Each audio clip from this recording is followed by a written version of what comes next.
Jerry from D-Lab.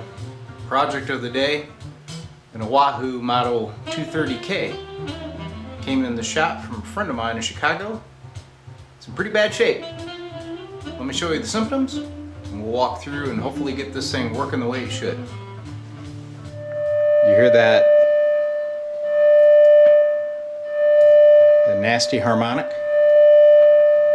Now I noticed right off the bat, if you turn it up and then you tap on the preamp tube, if you look at the scope over there, you can see it going kind of nuts. And I put my hand on it, see how sensitive it is. If we bring up the microphone, you see it really goes nuts. And you can kind of hear the AC content getting in there. So right off the bat, I'd say we got a bad preamp tube and the filter caps are shot. Okay, so first off, let's throw in another preamp tube for the heck of it, see what that does.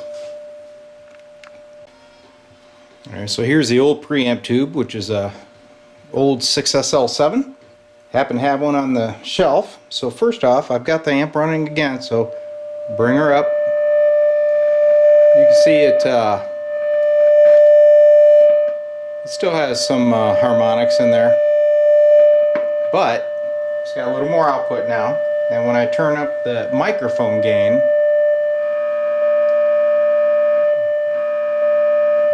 it's about a quarter of what it was. So yeah, that tube was bad. We're going to look at the filter caps next. Alright, so here we are, bottom side. Here's the original filter cap.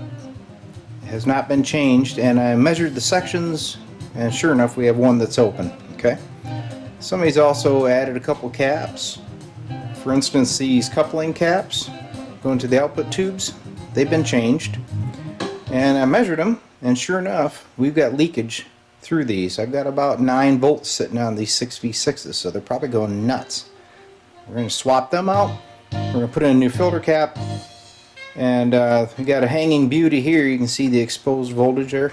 We got to do something about that too. So let's put in those caps, see what it does.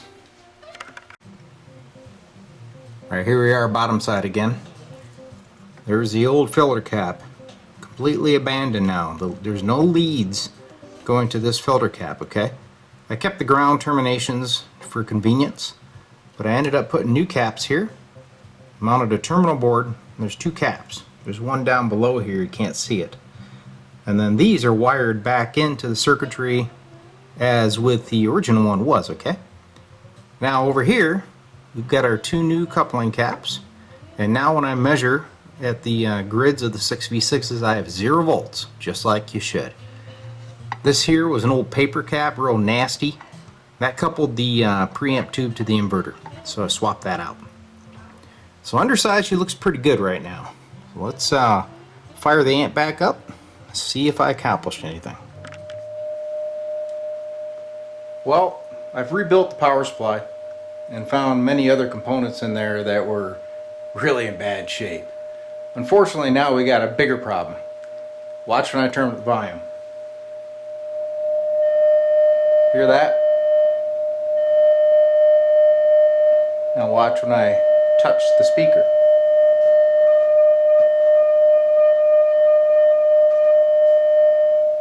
Looks like we got a blown speaker. And it's a field coil speaker. Real easy to get. So let's sub in another driver, see if the problem goes away. Okay, shop stock speaker hooked up. Crank her up.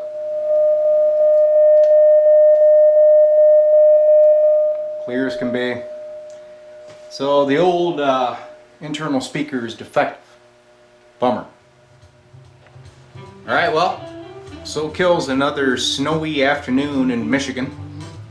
I'll have to get with the owner, see what he wants to do. It's not a total loss, we can put in a different speaker. At least we do have the chassis rebuilt, fresh caps, you know, all that stuff's solved. This is what I do. This is what I love. So I'll get with you later, and hopefully we'll have this amp done and you can watch her play. Hope you enjoyed the video.